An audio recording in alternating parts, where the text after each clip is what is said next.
Hi everyone. I don't know. I was in between interviews and I have been doing non-stop promotion for first the White Tiger, then the book, and Anomaly. But the book is coming out tomorrow and I'm feeling emotional and excited, and I feel like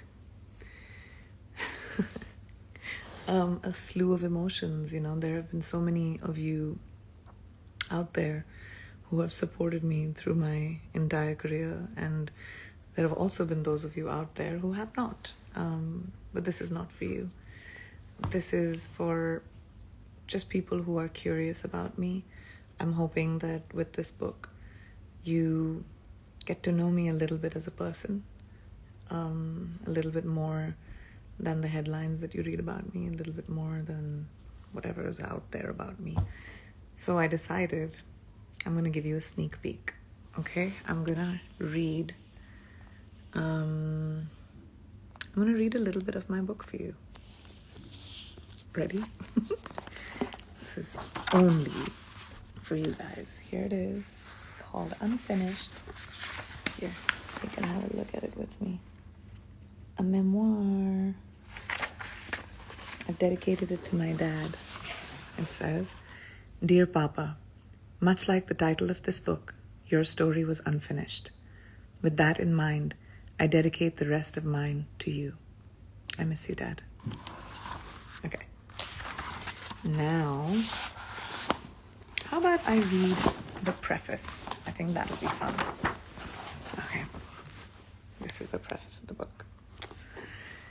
I'm sitting in a meditative pose. In Sanskrit, it's called Sukhasana, or happy pose.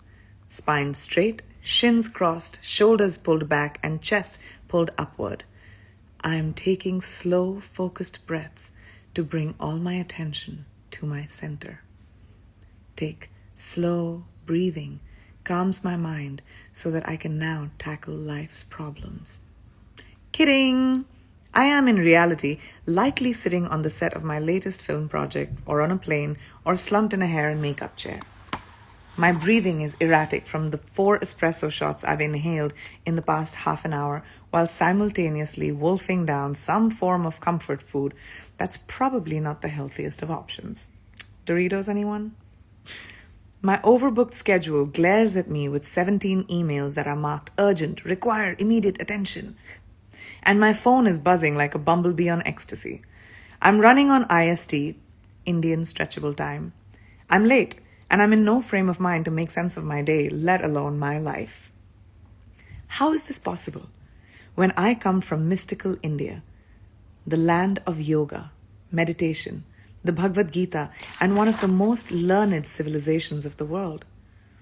Why am I unable to invoke the infinite wisdom of my ancestors to calm my raging mind when so many people around the world have embraced the teachings of my great country and managed to incorporate its lessons of peace, love, and happiness quite effectively into their lives?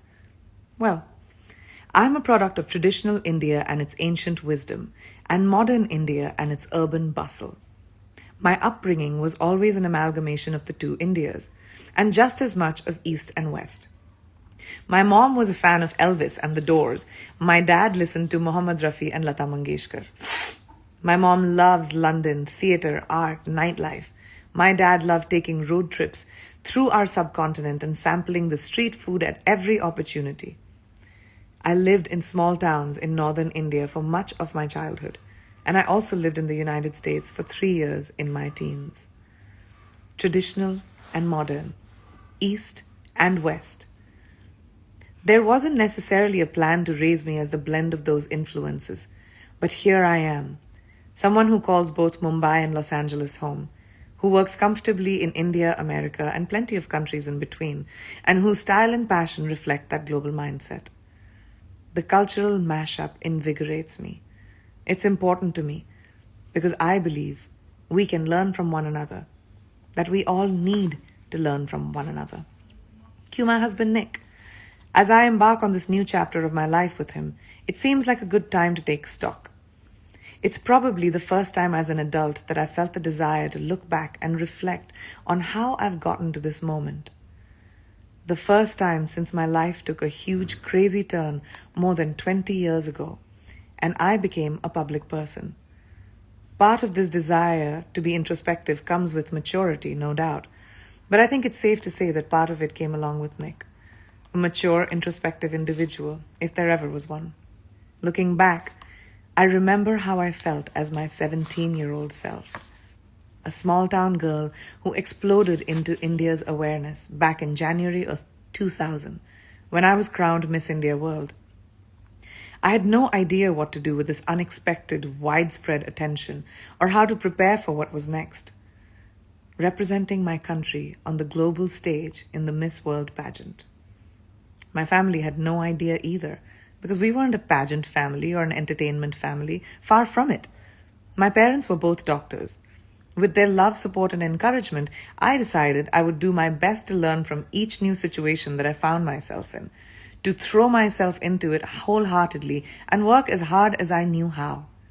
Sink or swim? If there was a choice, I was always going to do my damnedest to swim. Admittedly, sometimes my strategy has been flawed, or I haven't learned fast enough, but whatever my failures, they haven't been for lack of effort. I've always felt that life is a solitary journey, and we are each riding on a train, riding through our hours, our days, and our years. We get on alone, we leave alone, and the decisions we make as we travel on the train are our responsibilities alone. Along the way, different people, the family we are born to and the family we choose, the friends we meet, those we come to love and who come to love us, get on and off the cars of our train. We are travelers, always moving, always in flux, and so are our fellow passengers. Our time riding together is fleeting, but it's everything, because the time together is what brings us love, joy, and connection. Which is why I am so grateful to be right here, right now, reflecting with you on my unfinished journey. I hope that whatever I have learned along the way, from fellow passengers, from my own efforts and my own mistakes, can contribute to your journey too. Because as I have discovered, if you're willing to be a student of life, the possibilities are endless. Priyanka. Okay, well, I read you the preface, guys. Let me know what you thought. Let me know what you think of the book. Let me know what you think of my story. And I'm really looking forward to hearing from all of you. Thank you for coming along with me on my journey.